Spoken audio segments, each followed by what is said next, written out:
berusaha seluruh kegiatan puasa surah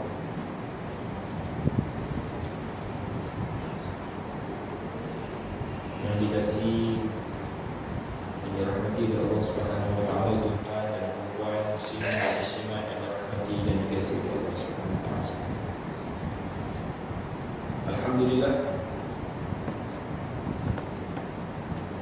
bersyukur kita kepada Allah Subhanahu wa taala atas segala nikmat, atas segala pemberian,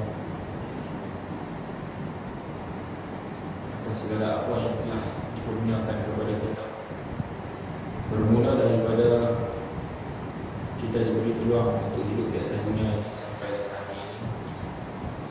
Mudah-mudahan kita menjadi hamba Allah Subhanahu wa taala.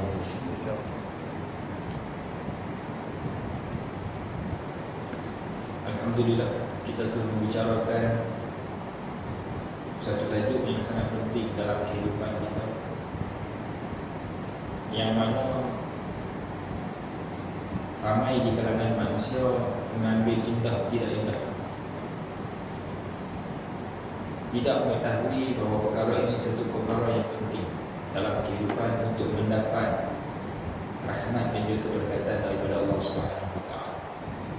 Iaitulah hal-hal yang berkaitan dengan ibu bapa, hal-hal yang berkaitan dengan hak-hak yang perlu kita berikan kepada ibu bapa.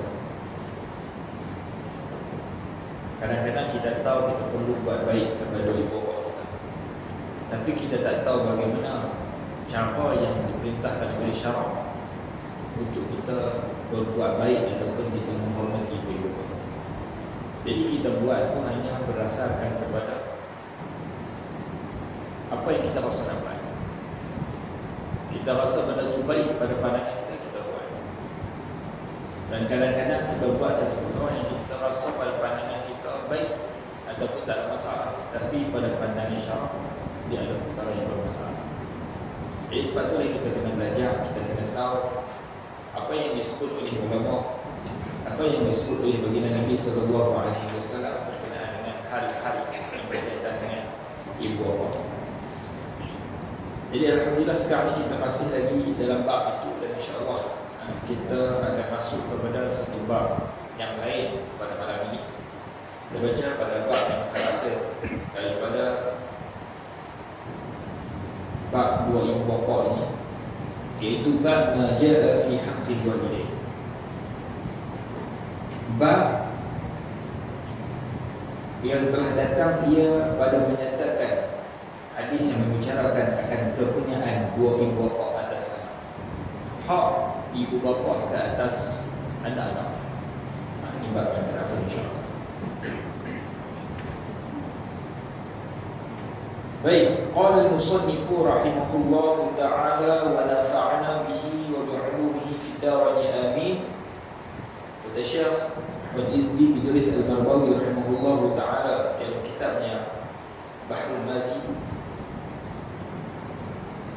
bab yang telah datang ia pada menyatakan hadis yang membicarakan kepunyaan dua ibu bapa atas anak.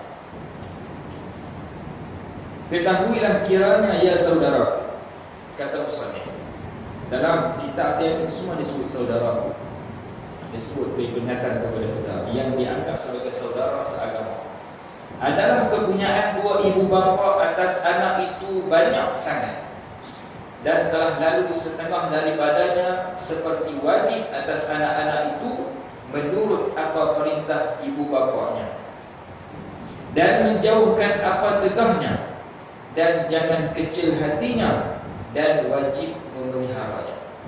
Sebahagian besar kita telah bincang, kita telah membicarakan pada pertemuan kita yang lalu. 2-3 bulan lalu kita dah bincang panjang lebar berkenaan dengan hak kita terhadap dua ibu bapa ini. Cara kita nak bercakap dengan dia, cara kita nak menghormati dia, kita kena hormati kakak kepada ibu kita, abang kepada ibu kita, ibu kepada ibu kita. Bagaimana cara yang kita nak menghormati semua dah diceritakan pada hadis-hadis yang lalu. Jadi kita boleh rujuk balik, tengok balik. Kalau kita lupa, kita tengok balik di belakang. Dan di sini ada satu perkara yang penting dan kepunyaan bagi ibu dan bapa, iaitu apabila anak yang merdeka telah membeli ibunya atau bapaknya yang ada di dalam hamba sahaya orang lagi. Ini dia nak cerita pasal kalaulah seorang anak yang merdeka. Ini bab hamba. Bab hamba ni ada sebahagian orang dia kata hamba ni dah tak ada hukum dah dalam Islam. Dah habis dah bila lepas daripada berlakunya peperangan Badar, maka tidak ada lagi hamba. Itu sebahagian orang dia kata macam itu. Tetapi bab hamba ni tetap diperbahaskan, dibicarakan, ditulis oleh ulama di dalam kitab-kitab fiqh. Maksudnya hukum hamba ni dia terus berjalan. Boleh jadi hukum hamba ni akan ada, kita tak tahu. Tapi para ulama membincangkan berkaitan dengan hamba ini sebab dia ada sebut dalam hadis Nabi dan dia ada sebut dalam Al-Quran. Hadis Nabi SAW dan juga ayat Al-Quran ini dia sesuai, dia relevan sepanjang zaman. Kalaulah kata hamba ini hanya pada zaman dahulu saja, tak relevan ataupun tak sesuai pada zaman sekarang, maka apa relevannya ayat Quran dan relevannya hadis? Jadi sebab itulah ulama bincang di dalam kitab-kitab fiqh. Jadi kisah kita nak bincang pada malam ni adalah kalaulah seorang anak dia merdeka, dia bukan lagi hamba, dia telah membeli ibunya dan ataupun bapanya yang masih lagi hamba. Mak ayah dia masih lagi hamba dan dia pergi beli mak ayah dia. Kalau biasanya seorang kalau dia beli hamba tu akan jadi milik dia. Bila jadi milik, maksudnya dia boleh suruh buat apa saja. Dia martabat dia tu martabat hamba. Martabat hamba ni dia tak sama dengan orang merdeka. Dia tak sama. Dia kalau ada harta pun harta dia tu milik tuan dia. Kalau dapat anak pun anak tu milik tuan dia. Dia tidak memiliki apa-apa hamba.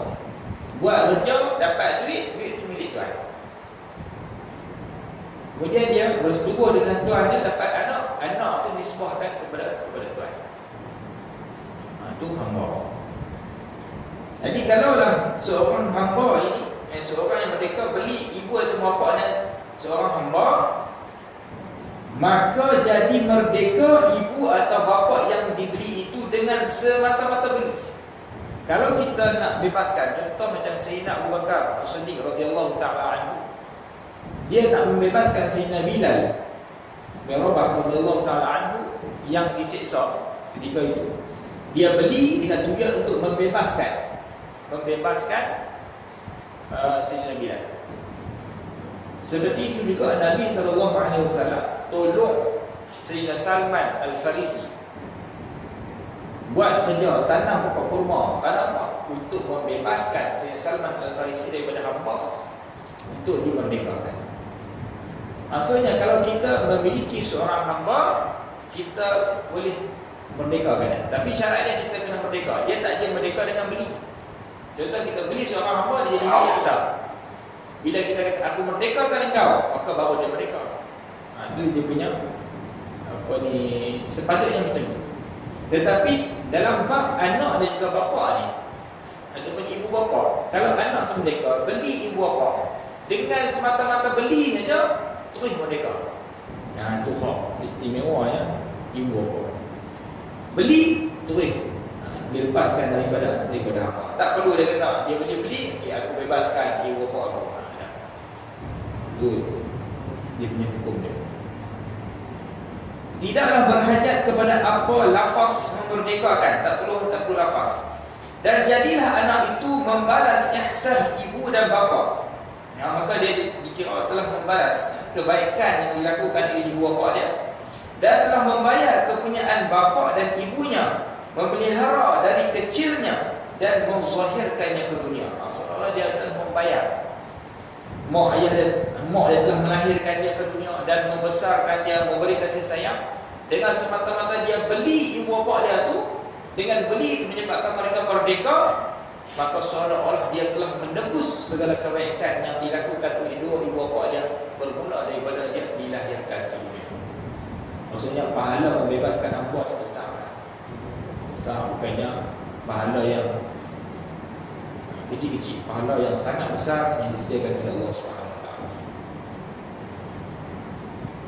Bermula dalil yang menunjukkan atas yang demikian itu ialah sebagai hadis yang dikeluarkan oleh Abu Isa At-Tirmizi dengan katanya, An Abi Hurairah qala Rasulullah sallallahu alaihi wasallam,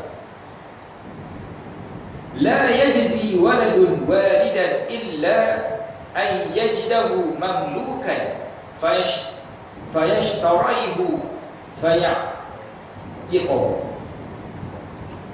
Maksudnya diriwayatkan oleh seorang sahabat bagi Nabi SAW yang masyhur dengan nama Sayyidina Abi Hurairah radhiyallahu taala anhu katanya, telah bersabda baginda Nabi SAW, tiada membalas ihsan oleh anak akan bapa melainkan bahawa didapatnya bapaknya itu hamba sahaya orang. Kata Nabi, tiada membalas ihsan kebaikan oleh seorang anak akan bapa dia. Dia balas kebaikan yang dilakukan oleh bapa dia, melainkan bahawa didapatinya bapa itu hamba. Bila dia dapati pak dia ni seorang hamba, maka dibelinya bapaknya itu lalu merdekakannya. Dengan dibeli, bapa dia jadi merdeka. Bersandarkan kepada hadis inilah disebut oleh ulama, kata dengan semata-mata beli, bapa, ibu ataupun bapa itu terus menjadi merdeka. Jadi saya tak mahu nak bincang panjang berkenaan dengan tajuk ni. Kita baca satu lagi. Masalah ibu dan bapa yang di dalam hamba sahaya orang, adakah jadi merdeka dengan sebab dibeli anaknya? Ini masalah fiqh yang dibincang berdasarkan pada hadis ini.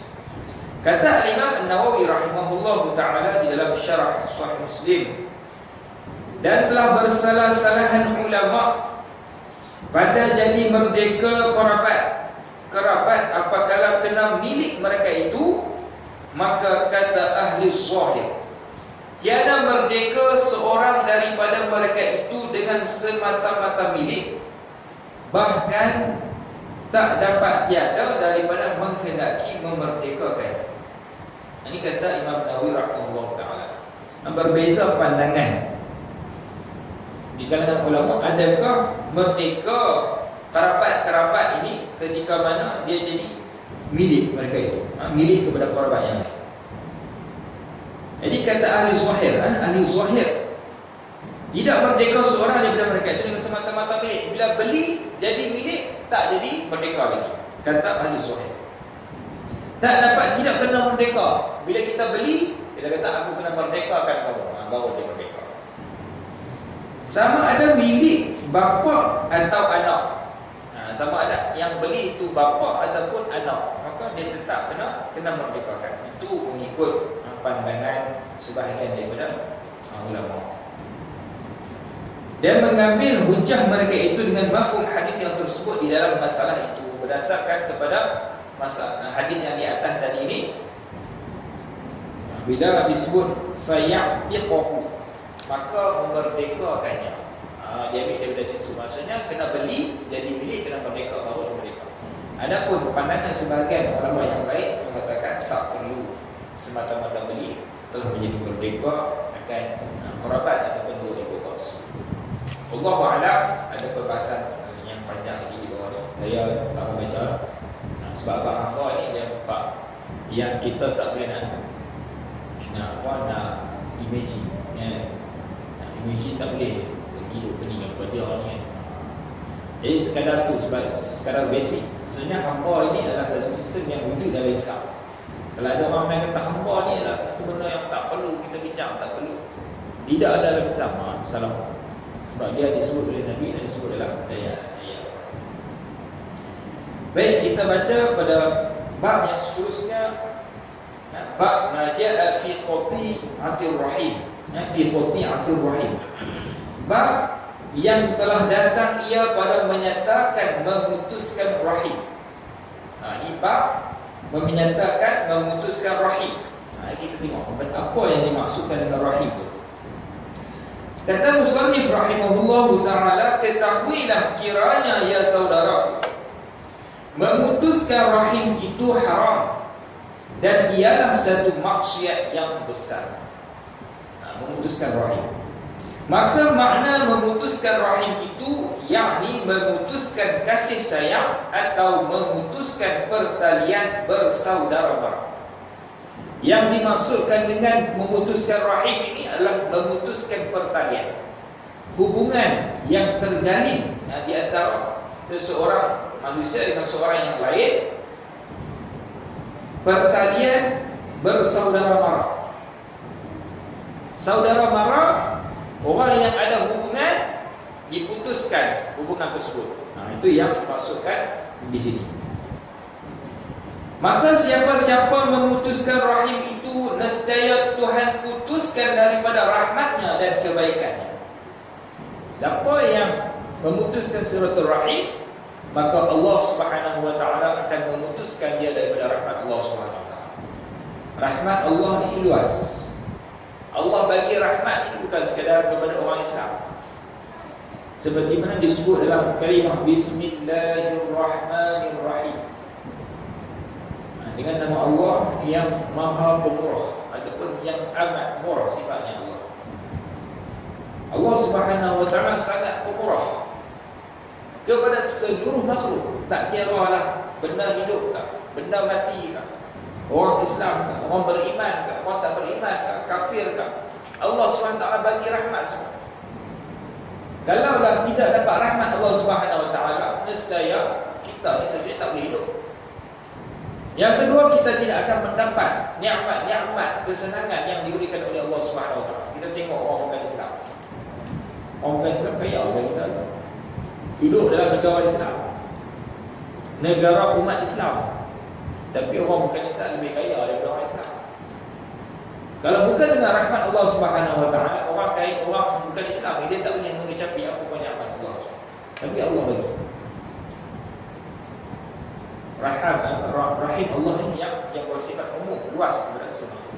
Tetapi mereka tidak mendapat sifat rahim Allah Subhanahu wa ta'ala, kasih sayang yang khusus kepada orang yang beriman sahaja, iaitu sifat rahim Allah, orang yang Islam sahaja. Jadi kita dalam hidup kita ini memerlukan kepada rahmat Allah dan juga kebaikannya daripada Allah. Bermula dalil yang menunjukkan atas yang demikian itu ialah sebagai hadis yang dikeluarkan oleh Abu Isa At-Tirmizi dengan katanya, an Abdurrahman qala, daripada Sayyidina Abdurrahman radhiyallahu taala anhu telah berkata, qala sami'tu Rasulullah sallallahu alaihi wasallam qala yaqulu Allah.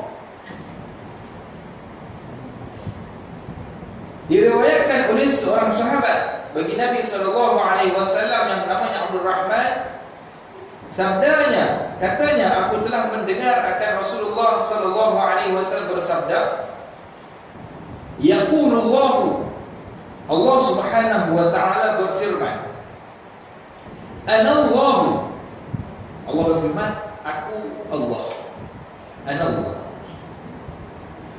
anar-rahmanu, aku Tuhan yang belas kasihan, khalaqtur rahimah, aku jadikan rahim, wa syaqaqtu laha min ismi, dan aku telah pecahi baginya daripada namaku. Faman wasalaha wasaltuhu, maka siapa yang menghubung rahim tadi, aku hubung akan dia. Wa man qata'aha batattuhu, dan siapa yang memutus akan dia, nescaya aku putuskan dia. Hadis ini hadis yang sahih, diriwayatkan oleh Imam At-Tirmizi rahimahullah taala. Allah kata, aku Allah, aku Allah. Salah satu daripada nama Allah ialah Allah. Kemudian Allah sebut Ar-Rahman, aku Rahman, aku yang belas kasihan, aku telah menjadikan rahim. menjadikan sifat rahim, dan telah aku pecahi baginya daripada nama-Ku. Allah Ta'ala pecahkan rahim itu daripada nama Allah, iaitu Rahman. Nama Allah Subhanahu Wa Ta'ala Rahman, dan Allah pecahkan daripada nama dia menjadi Rahim. Bukan Rahim, bukan ada ya, tapi Ra Ha Mim. Asalnya Ra Ha Mim Nun. Allah Ta'ala pecahkan daripada Rahman itu dengan buang huruf nun, jadi Rahim. Maka siapa yang menghubung ia akan rahim itu, nescaya aku hubungkan dia, yakni aku bicarakan dia baik, dan aku beri rahmat dan beri kasihan. Barang siapa yang menghubungkan rahim ini, maka kata Allah SWT, aku akan hubungkan dia dan aku akan bicarakan dia, aku akan ambil kisah pasal dia, dan aku beri rahmat dan beri kasihan. Barang siapa yang memutuskan menghubungkan rahim, Allah Subhanahu Wa Taala akan beri rahmat kepada dia, beri kasihan kepada dia, Allah akan beri perhatian kepada dia.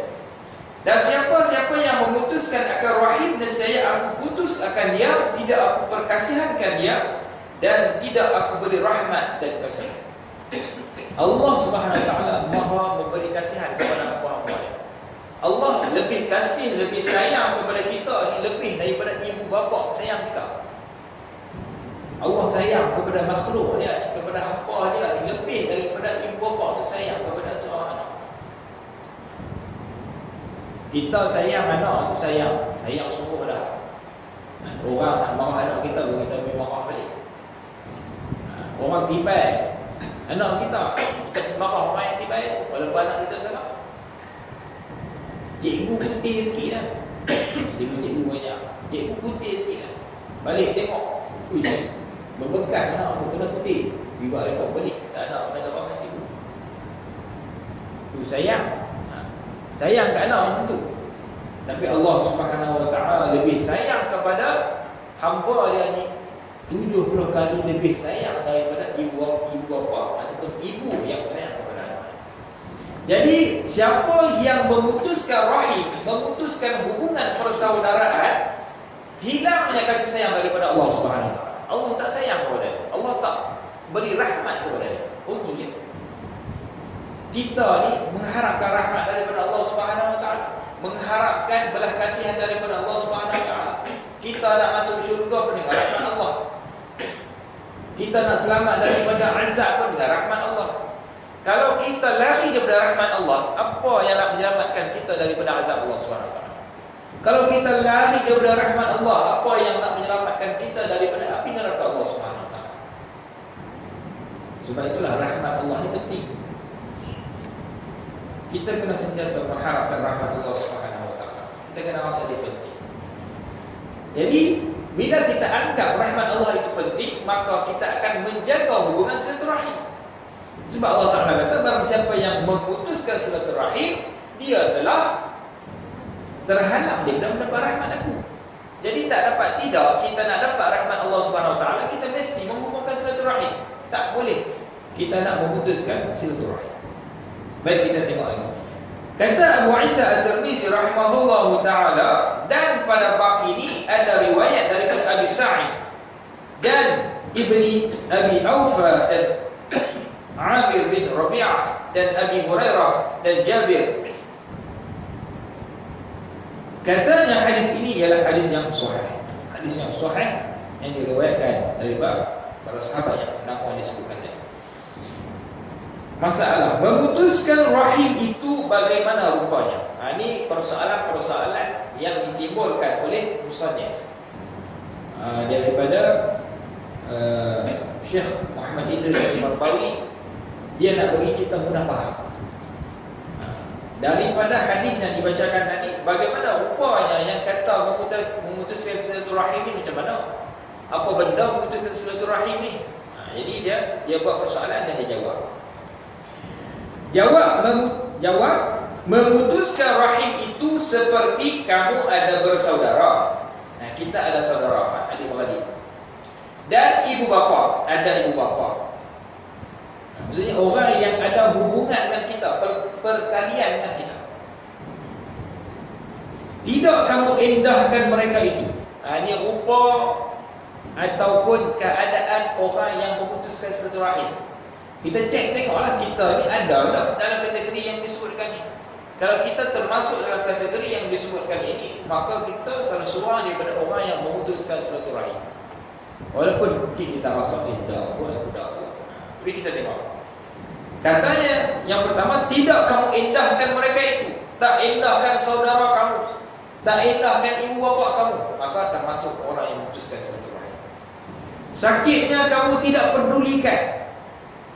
Saudara mara kita sakit, kita tak pergi ziarah. Saudara mara kita meninggal, kita tak pergi tengok. Saudara mara kita ditimpa dengan bencana, ditimpa dengan bala, ujian daripada Allah, kita tak pergi ziarah tengok. Susahnya tidak kamu tolong. Biarlah susah. Adik kita, abang kita susah, biar.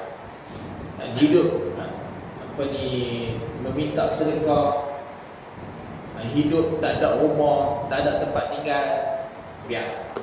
Nak jadi apa, biar pergi lah. Yang asalkan hidup aku senang.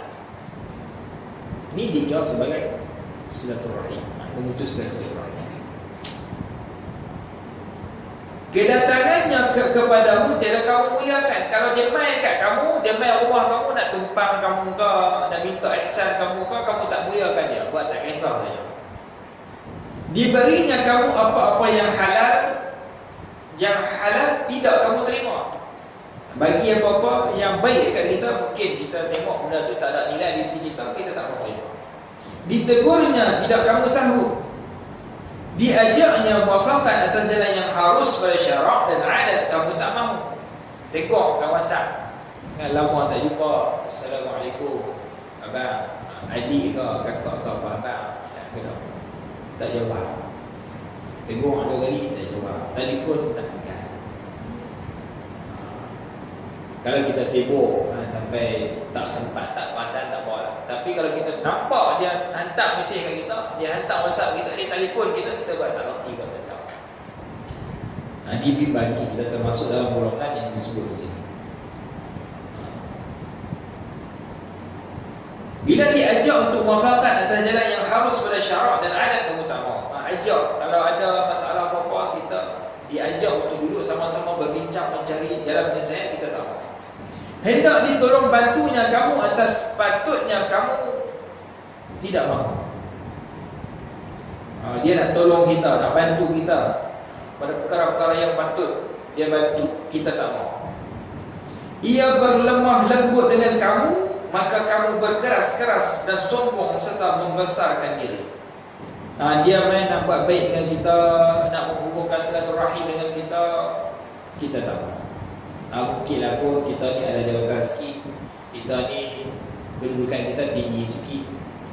Bila ada orang yang nampak lemah, ada pun nampak lekeh pada kita, nak main buat baik kita tak mahu. Sebab apa? Kita rasa diri kita lebih hebat, lebih besar daripada dia. Nasihatnya dan ajar tegurnya kamu katakan dia deki. Bila dia nasihat kamu buat benda yang tak baik, tengok kamu buat benda yang salah, kamu buat kemungkaran, dia tegur. Ataupun dia ajak benda-benda yang kamu tak tahu, kamu kata dia dengki ke kamu. Ini kan ada orang lain, kira nak cari salah apa? Kira nak cari salah aku. Orang lain ramai awak, tapi tegur. Nak tegur aku.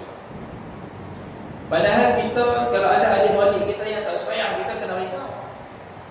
Adik kita, abang kita tak sembahyang, kita kena ada rasa risau, perasaan risau kepada dia, seperti mana kita risau kepada diri kita. Sebab apa kita sembahyang? Sebab apa kita buat ibadah? Sebab apa kita main mengaji? Sebab kita risau pada diri kita.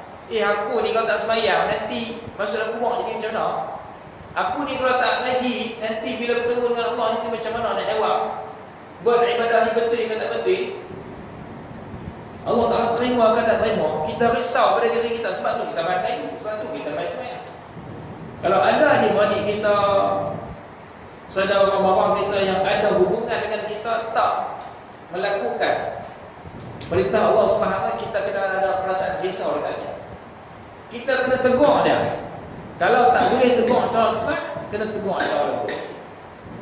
hantar mesej ke, hantar WhatsApp ke, tak payah tegur dia. Bagilah nasihat-nasihat ke. Kalau orang tu jenis tak boleh tegur secara direct, personal message, bagilah teguran-teguran ataupun nasihat-nasihat dalam grup secara umum. Jangan bagi teguran-teguran yang bagi teguran hak wali tak kira tahu ni kira nak buat. Itu bukan nak menghubungkan silaturahim, itu nak memutuskan silaturahim. Kita kena ada perasaan, ada rasa kita nak tegur saudara kita supaya dia diselamatkan daripada siksa Allah Subhanahu Wa Taala dan selamatkan daripada api neraka. Orang yang nak putuskan silaturahim ni, bila ada orang nak tegur dia, dia tak rasa kawan tu sayang dekat dia. Dia tak rasa kawan tu kasih dekat dia. Tapi dia rasa kawan ni, ni raja nak cari salah aku. Ni raja nak dengki kat aku. Bila kawan tu ada duit banyak sikit, dia tak dan. Dia sibuk sampai tak dan nak mengaji, tak dan nak main sembahyang. Kita kata lah, kurang-kurang sikit kot. Bagilah masa sama, main mengaji, main ke surau. Dia kata, ada dengki apa? Aku ni, Allah Ta'ala bagi aku lebih, aku kena pulut lah. Dia rasa dengki. Padahal orang tegur adalah kerana sayang. Maka semuanya itu rupa dan jalan memutuskan rahim. Ini antara contoh-contoh yang diberikan oleh musannif kepada kita. Kalau kita buat salah satu daripada perkara ini, maka dibimbangi kita termasuk dalam orang yang memutuskan satu rahim. Jadi kita kena jaga. Kita kena jaga perkara-perkara yang boleh memutuskan satu rahim kita dengan adik-beradik kita, orang yang ada pertalian dengan kita. Baik, kita masuk pada satu bab ini yang ada hubung kait dengan bab yang kita baca sebelum. Kata musannif rahimahullahu ta'ala, babu ma ja'a fi silatul rahim. Yang tadi qati'atul rahim, memutuskan silatul rahim.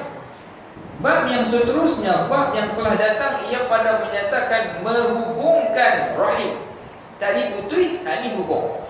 Ketahuilah kiranya ya saudara, menghubungkan rahim itu ada berpangkat-pangkat.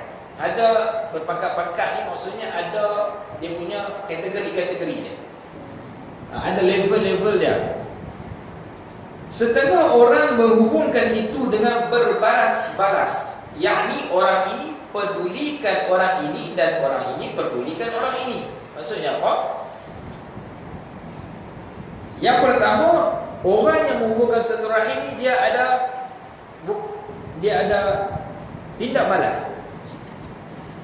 Bila kita buat baik kepada seorang dan orang tu buat baik balik kepada kita, dia saling berbuat baik, saling menghubungkan silaturahim di antara satu sama lain.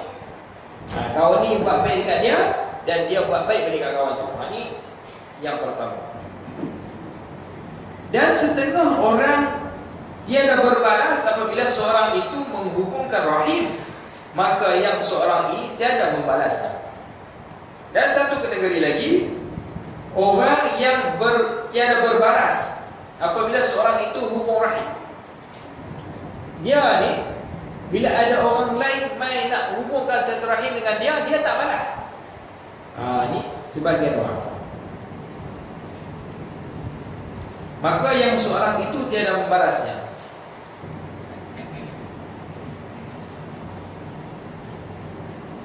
Dan orang yang menghubungkan rahim itu tidak ia berhajat kepada balas. Orang yang nak hubungkan silaturahim tu, dia tak berhajat pun kepada kawan tu untuk balas. Dia buat baik kepada kawan tu. Contoh, dia bagi pisang, dia bagi pisang kat kawan tu. Dia tak berhajat pun kawan tu balas balik kepada dia buah rambutan ke, buah durian ke, buah apa, dia tak nak. Dia bagi kat kawan tu dengan sebab apa? Dengan tujuan nak menghubungkan silaturahim. Kalau hang tak balas balik pun tak apa. Itu yang kedua. Sekiranya orang yang dihubungkan rahim itu sekiranya orang yang dihubungnya rahim itu tiada perdulikannya, maka ia datang ziarah.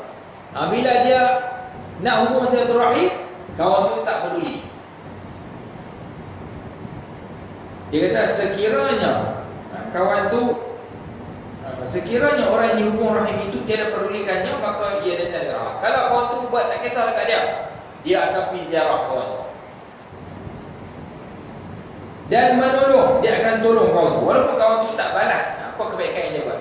Dan bertanya khabar dan sebagainya, maka inilah hubungan rahim yang tinggi darjat. Jadi kita ingat hubungan rahim ni ada dua. Yang pertama, menghubungkan silaturahim.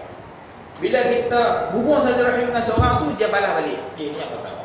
Yang kedua, kita hubungkan silaturahim dengan seorang dan dia tak balas balik, tapi kita tetap juga menghubungkan silaturahim. Kita pergi ziarah dia, kita tolong dia ketika mana susah, kita tanya khabar dia. Dan inilah darjat yang paling tinggi sekali, yang paling baik sekali. Dan inilah contoh yang ditunjukkan oleh Nabi SAW. Banyak kisah-kisah yang menceritakan Nabi SAW ni, dia dihina, dicaci, dibaling dengan bangkai. Ketika mana lalu di satu kawasan, dia dibaling dengan benda-benda yang kotor, benda yang bangkai, dimaki, dicaci, dihina oleh seorang yang tak suka kepada Nabi. Orang, saya tak pasti dia Yahudi atau musyrik, saya tak pasti. Sampai satu ketika Nabi lalu tengok, tak ada cacian tu, tak ada, kemudian tak dibaling dengan benda yang tak elok. Lalu Nabi tanyalah kepada orang, kau ni di mana?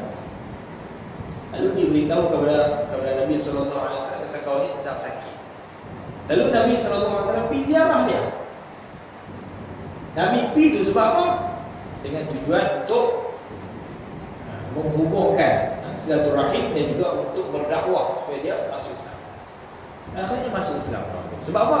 Sebab hubungan baik yang Nabi SAW hubungkan dengan orang lain.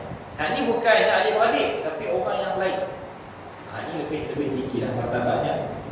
Seperti juga ketika mana selepas pada kewafatan baginda Nabi SAW, pernah ditanya oleh Sayyidina Abu Bakar As-Siddiq radhiyallahu taala anhu berkenaan dengan hal keadaan Nabi, apa yang dilakukan oleh Nabi SAW ketika hidup yang tak pernah dilakukan oleh Sayyidina Abu Bakar As-Siddiq radhiyallahu taala. Ditanya kepada Sayyidina Aisyah. Lalu diceritakan oleh Sayyidina Aisyah, kata Nabi ini ketika mana hidup dia akan pergi ke pasar. Dia akan pergi ke pasar, dia akan memberi makan kepada seorang Yahudi buta. Lalu Sayyidina Abu Bakar As-Siddiq radhiyallahu taala pergilah ke pasar sekian dan dia tengok ada orang buta. Orang Yahudi buta ni raja dia apa? Raja dia maki Nabi. Raja dia duk maki Nabi, kata kat Nabi macam ni, kata macam-macam. Lalu dia pun pergi kepada lelaki tersebut dan dia bagi makan lelaki tersebut. Dia suap makan. Sebab apa? Kata Sayyidina Aisyah kepada Sayyidina Abu Bakar As-Siddiq radhiyallahu taala, Nabi suap makanan kepada lelaki tersebut. Lalu dia pun buat seperti mana Nabi buat. Ini sikap para sahabat, dia nak ikut apa yang Nabi buat. Dia suap Yahudi itu makan, walaupun Yahudi itu duduk mencerca Nabi, dia kata macam-macam kat dia. Ketika mana disuap oleh Sayyidina Abu Bakar As-Siddiq radhiyallahu taala anhu, lelaki Yahudi itu kata, orang yang ini bukan orang yang biasa menyuap makanan kepada. Sayyidina Abu Bakar Siddiq ini di antara para sahabat Nabi radhiyallahu anhu ajma'in yang paling lembut sifat. Lemah lembutnya para sahabat ni, antaranya Sayyidina Abu Bakar Siddiq. Tak boleh lawan dia punya lemah lembutnya.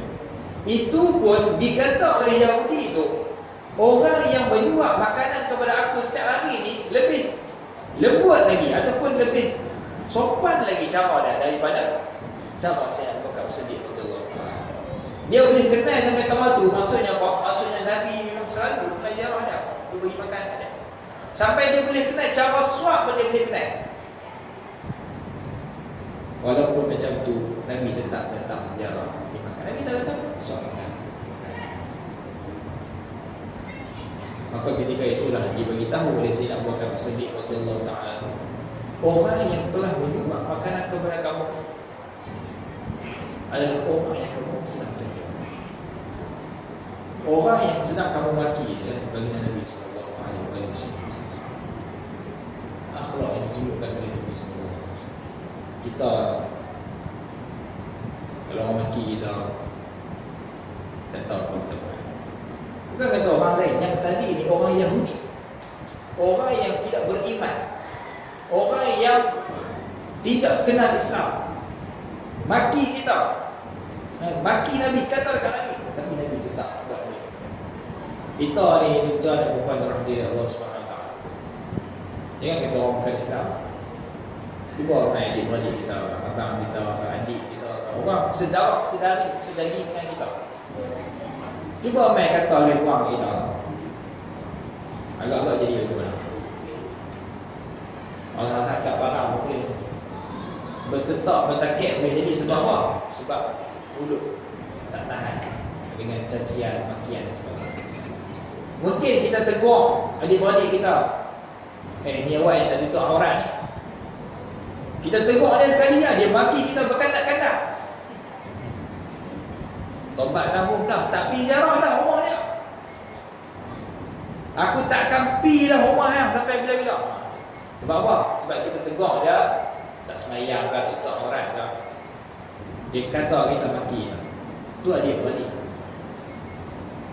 Tu pun disebut dalam ni, barang siapa yang menghubungkan silaturahim kepada orang yang tidak mahu menghubungkan silaturahim, dalam keadaan dia tidak mengharapkan kawan itu membalas pun, apa yang dia buat? Ini martabat yang paling tinggi sekali. Jadi kita kena cuba. Kita ambil pengajaran daripada hadis ni adalah kita melihat kepada adik-beradik kita. Kita tak boleh tengok. Kita nak sampai kepada darjat yang dilakukan oleh Nabi SAW yang susah. Nak sampai darjat ini ni, kita tahu terlalu jauh kita nak sampai darjat. Tapi kita boleh mulakan dengan orang yang di sekeliling kita. Mungkin anak isteri kita, mungkin adik-beradik kita, abang kita, adik kita dan sebagainya. Kita yang berada di dalam surau, yang sentiasa datang ke masjid surau ni, orang yang Allah Ta'ala bagi hidayah kepada kita, alhamdulillah. Kita nampak jalan kebenaran, kita nampak dapat baik. Tapi di luar sana, adik-beradik kita ramai lagi yang jauh daripada agama, yang tak semayang, yang bulan puasa tak puasa, yang tak pernah mai hadir kuliah masjid, ramai lagi. Kalaulah mereka itu tak menghubungkan silaturahim dengan kita pun, tak pergi ziarah kita pun, kita kena ada rasa nak pergi ziarah mereka. Kita kena pergi ziarah, kita kena pergi tengok, pergi jalan rumah mereka. Sebahagian daripada orang ni bagus juga, baguslah daripada orang yang tak pergi ziarah langsung. Ada sebahagian daripada orang dia pergi ziarah lah. Yang kita pergi ziarah, mereka yang pertama kalau kita pergi ziarah rumah dia, dia pergi ziarah rumah kita. Okey, alhamdulillah. Yang kedua, kita pergi ziarah rumah dia dalam keadaan kita pun harap dia pergi ziarah rumah kita. Kalau kita pergi tu, dia tak pergi ziarah rumah kita, tobat aku tak mau pergi dah rumah, aku aja pergi rumah, hang tak pergi rumah aku pun. Ni belum lagi darjat yang tinggi. Darjat yang paling tinggi yang disebut dalam ni, kita pergi ziarah rumah dia sebab nak menghubungkan silaturahim, dan kita tak mengharap pun dia mai ziarah rumah kita. Walaupun dia tak mai, kita tetap akan pergi ziarah rumah. Tetap akan pergi ziarah rumah. Sebab apa? Kita nak menghubungkan silaturahim. Kita kena buat macam tu. Bermula dalil yang menunjukkan atas yang demikian itu ialah sebagai hadis yang dikeluarkan oleh Abu Isa At-Tirmizi dengan katanya, An Abdullah bin Amr an Nabi sallallahu alaihi wasallam.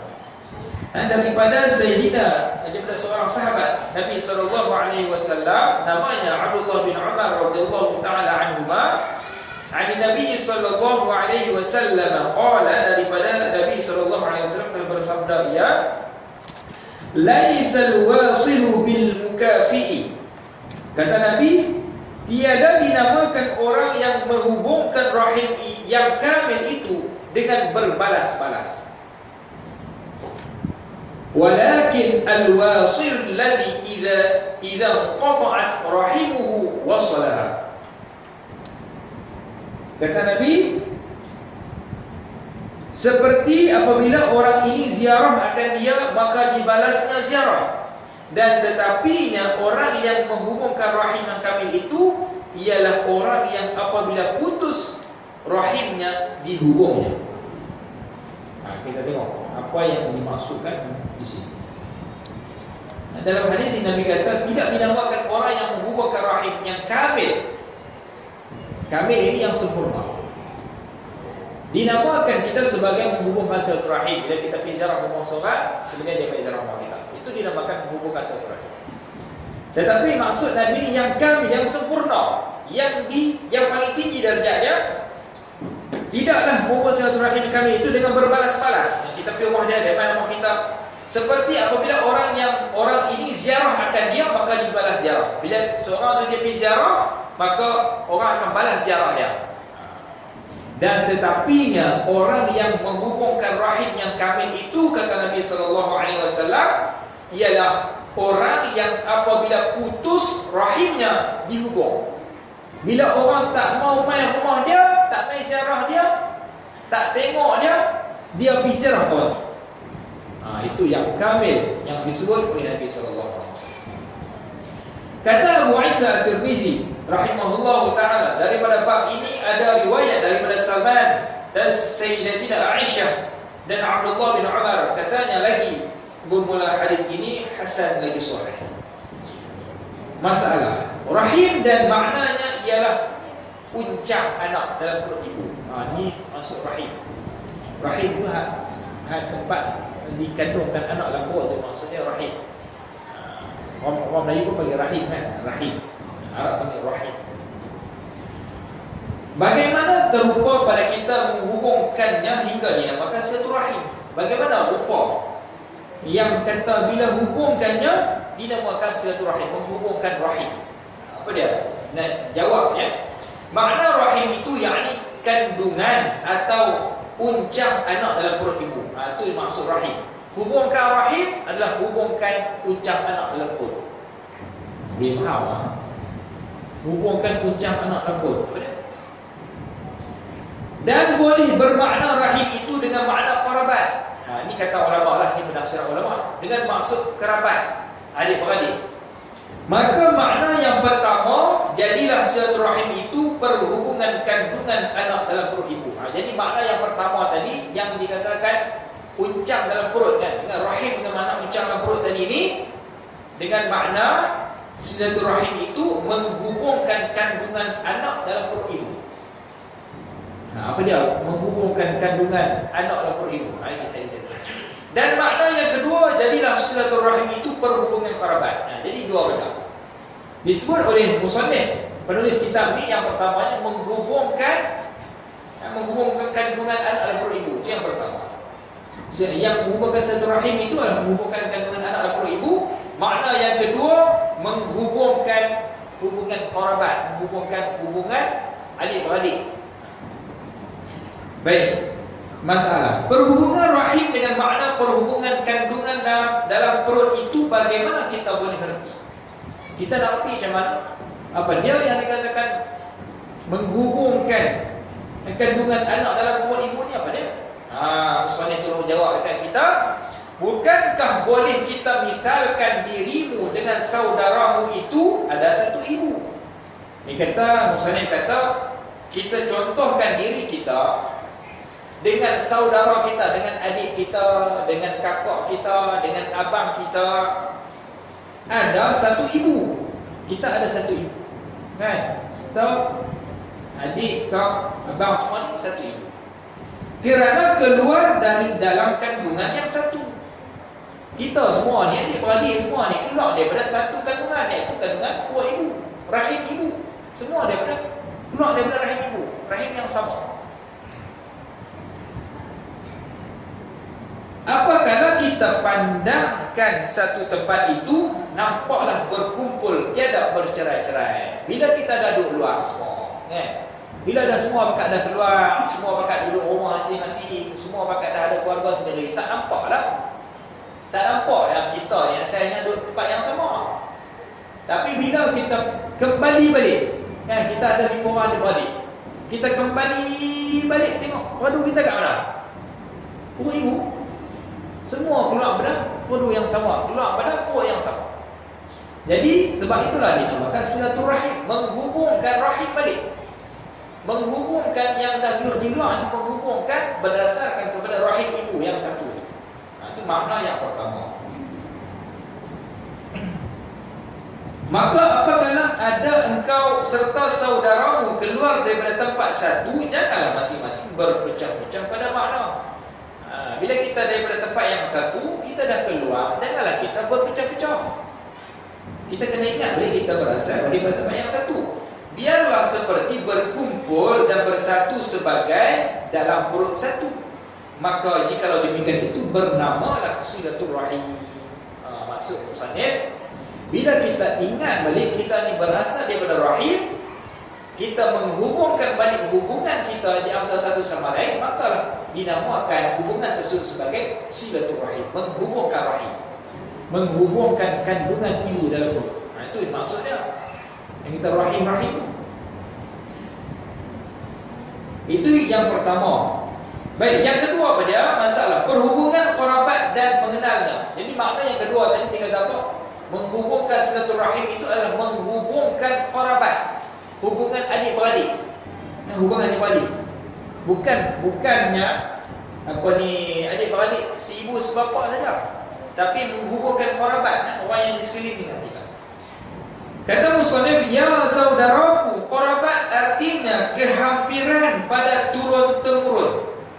Yang dekat-dekat dengan kita ni, adik-beradik yang dekat dengan kita, pak menakan kita, mak menakan kita, sepupu kita, yang dekat-dekat dengan kita ni dinamakan sebagai qarabat.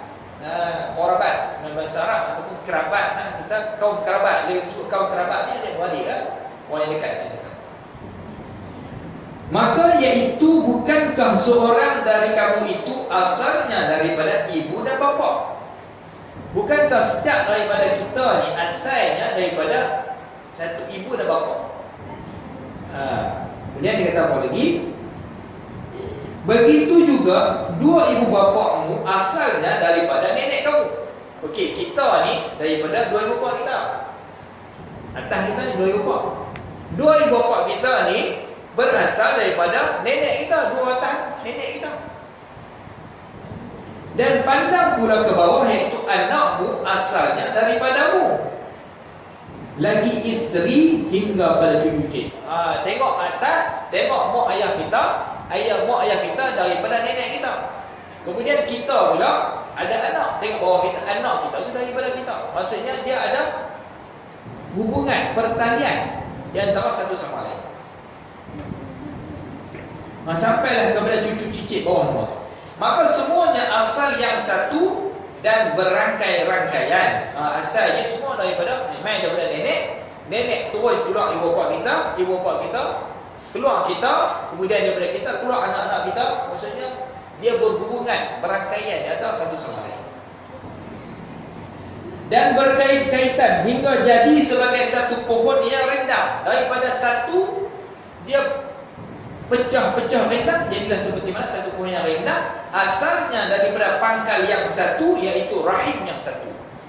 Mai daripada nenek pecah sampailah jadi perdu yang jadi apa ni, ranting-ranting atau cabang-cabang yang banyak. Sebab itulah dinamakan sebagai rahim. Asal rahim yang satu, maka tumbuh kerabat-kerabat ataupun adik-beradik yang banyak. Daripada nenek keluarnya 5 orang adik-beradik. Kemudian daripada 5 orang adik-beradik itu keluar lagi 5 orang adik-beradik. Daripada 5 orang adik keluar lagi 5 orang. Jadilah ramai orang ramai. Maka itulah dinamakan sebagai kerabat. Kemudian apabila dihubungkan dengan budi dan bakti, jadilah tiada bercerai pada makna dan tiada berputusan, maka bernamalah ia silaturahim dengan makna perhubungan kerabat. Bila kita dah duduk di luar, kalau bersatu dengan rahim tadi ni, satu dengan rahim, dengan makna rahim tu, kita pandang pada rahim, maka kita bersatu antara ramai. Tetapi bersatu pada makna yang dikata silaturahim, menghubungkan silaturahim pada maknanya pada apabila kita buat budi dan bakti, maksudnya berakhlak dengan akhlak yang baik. Kalaulah kita layan adik-beradik kita dengan layanan yang baik,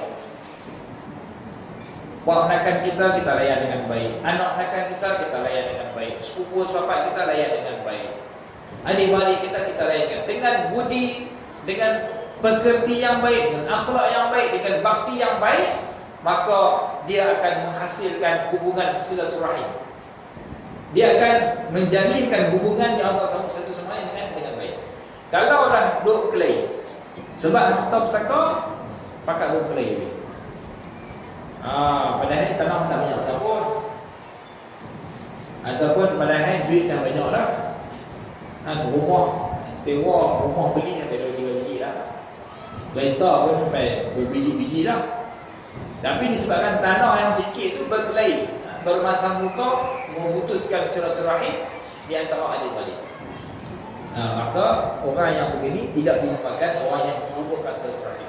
Orang yang menguburkan silaturahim ni adalah orang yang melakukan budi dan bakti ataupun berakhlak dengan akhlak yang baik sehingga tidak bercerai di antara adik-beradik ini, maka nama adalah dia silaturahim, iaitu hubungan kerabat yang terjalin di antara adik-beradik.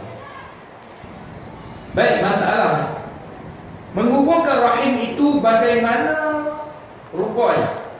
Ditanya pula. Dijawab oleh musannif, sekiranya engkau ada saudara atau bapa saudara atau mak saudara atau lainnya. Okey, dibagi contoh oleh musannif. Katalah kamu ada saudara. Saudara ni adik kita lah, abang kita, kakak kita. Atau kita ada mak saudara, ada mak menekan. Ataupun ada pak saudara, atau ada pak menekan, ataupun lainnya. Pergi kamu ziarah kepadanya. Ni hubung silaturahim. Kita ada adik-beradik, kita pergi jalan rumah dia. Janganlah rumah adik-beradik pun, rumah adik abang pun sampai tak ziarah. Tunggu raya je pakat balik kampung. Ni sampai tak tahu anak makan dah berapa orang. Sebab apa? Tak pernah pergi ziarah rumah adik-beradik, tak pernah pergi ziarah rumah adik ataupun abang ataupun kakak kita sendiri. Sampai anak makan pun tak. Ni hal berapa. Balik kampung ramai-ramai raya. Tu kalau kata mak ayah ada lagi. Kalau mak ayah tak ada, raya pun tak boleh dah. Lepas tu pergi ziarah pun tak.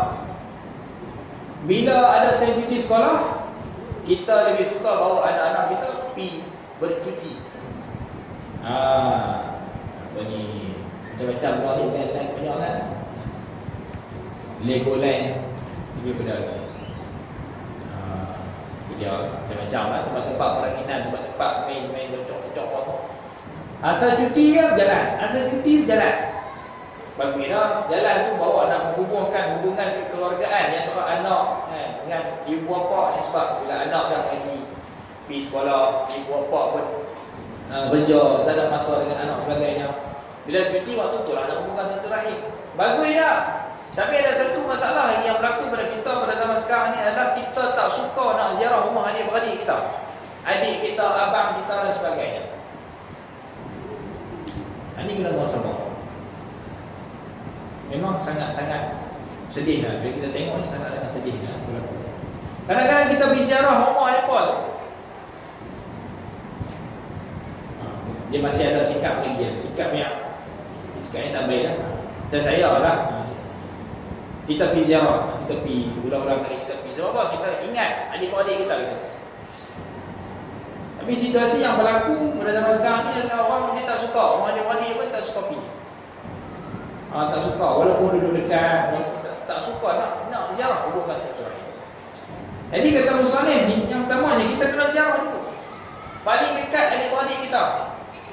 Kalaulah ada yang tak balik kampung, ziarah mak ayah tu memang tahap teruk lah. Tadi kata orang kata bila mak ayah tak ada ni, kita kena lapang-lapangkan juga masa kita untuk kita hubungkan silaturahim. Kenal anak-anak menakan kita. Hak ni gaji mana?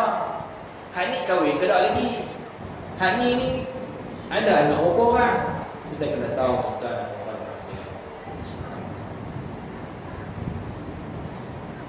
Jangan kita lari daripada apa yang diperintahkan oleh syarak. Ini diperintahkan oleh syarak, bukan saya sebut lah, bukan saya kata.